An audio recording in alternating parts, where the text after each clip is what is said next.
Hi, and thanks for logging on to the Daily Dvar Halacha. And here's a brand new halacha for you, and it's for Friday, 17th day of April. Here we go. First of all, I do want to remind you that it's going to be Shabbos Mevarchim this Shabbos. We'll say the special bracha for the new month because it's going to be Rosh Chodesh on Sunday and Monday. Sunday marks the last day of Nisan, and Monday marks the first day of Nisan Iyar.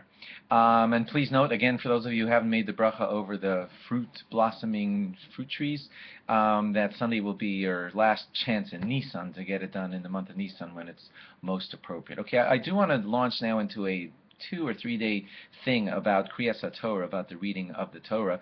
A little warning that in today's halacha we won't actually reach conclusion. I'm just going to lay out the problems as they are. Here goes.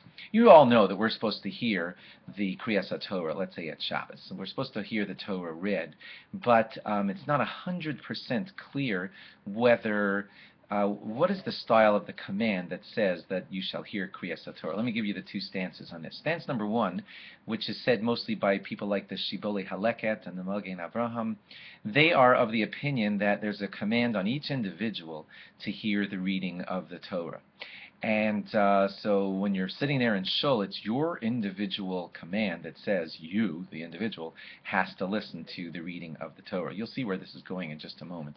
There are others who pronounce it differently, and they are people like the Ramban and the Ran, and they say that it was more like a command on the congregation, that the congregation has to have a public reading of the Torah, like on Shabbos for the Parsha and things of the sort. So it's either a command on every individual, the way the Shibbolei Haleket says it, or it's a command on the congregation, the way the Ramban and the Ran say it, and there are others on each side of this. And here are the places where there would be what we call in yeshiva lingo a nafkamina, or Gemara lingo. It would make a difference. Differences would show up in places like this. Do I have to follow each and every word of the Torah reading while the Torah reading is being read? If you're going with the idea that it's a command on each and every individual, then sure, every individual has to hear every word of the Torah reading. If you're saying it's more of a command on the congregation, then I have to assemble a minyan, and if there's 100 people in that minyan, then if one of the individuals in that minyan didn't hear a word, everything just proceeds and it's all fine because I still read it for the congregation. That's one of the places, we're not resolving it yet today, where this would make a big difference. Here's another example. What if one of the individuals in the shul just was on some time deadline where he had to finish the daf or he had to finish learning something, and he just chose to, finish learning something while he was, two-timing and half listening to the Torah reading and half looking in his Mishnah Berurah reading some halacha or something. If you believe it's a command on each individual, then he would not be allowed to do that at all. However, if it's more of a congregational thing, then he could say, yeah, there's a congregation here, there's 100 people without me, and I'm just peeking at a Mishnah Berurah thingy here, and I'm allowed to do that. So there's another place where it would make a difference. Another place where it would make a difference would be in laws like this. Let's say I, the individual, arrived late for the Torah reading one day. I arrived late for davening.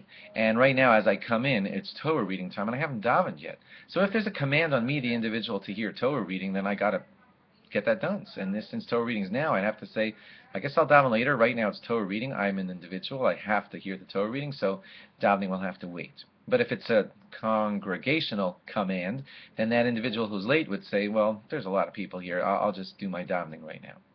And another one, if let's say I have a conflict, right now I have a chance to either get in my last chance of getting Shemona Esrei in with the congregation in this minyan right here, or my last chance to get the Torah reading for my individual thing right now. So there too, there would be a giant difference. If it's an individual command that says that I got to hear the Torah reading, then maybe perhaps that would trump me getting my chance to get my Shemona Esrei in with the minyan. Whereas if it's a congregational thing, then I could say, congregation's got it covered. I'll go daven with the tzibur right now and get my Shemona Esrei in. Lastly, let's say I'm in the middle of Shemona Esrei and it's my last chance to hear it. There's a Torah reading going on, and I could just pause in the middle of my Shemona Esrei to listen to the Torah reading. Again, that would depend greatly on whether it's an individual command or whether it's a congregational command. So I told you I would leave you hanging here today, so I'm sorry I did. So you are still hanging. These are the issues which we will try and straighten out in our next halacha. How do we decide on all these matters? So you got to listen in on Sunday when we will continue this, and it'll be Rosh Chodesh then. So have a good Shabbos, a good Chodesh, and please tune in on Sunday for more. Bye-bye.